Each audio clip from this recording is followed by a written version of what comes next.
Ochal nade bedo rawera matin masani ni kidieni mano mara Gen Z teach kod thuolo ma iseyudo mag teach nyaka sani gima mana sigani kotenore kod teach.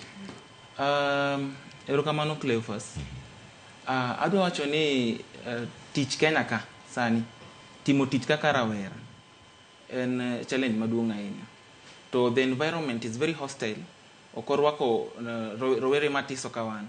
Nikech yudo ni joma tiyo most of joma ni office gi gin joma dongo mano chako tiyo ndalo machon. Koro wan joma join gi.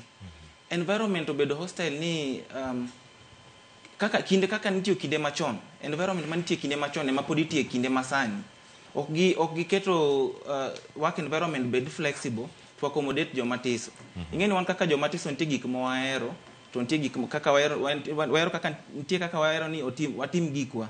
Koro for example kiketo ng'at matin e office ikete kanyo chako bedo sa 3 gokinyi nyaka kata sa 2 gokinyi nyaka sa 12 godhiambo to timo the same task.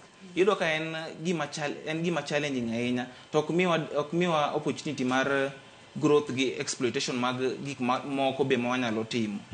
Koro work environment ma wan kaka environment man kaka Gen Z masani ok en as receptive as we think it could be.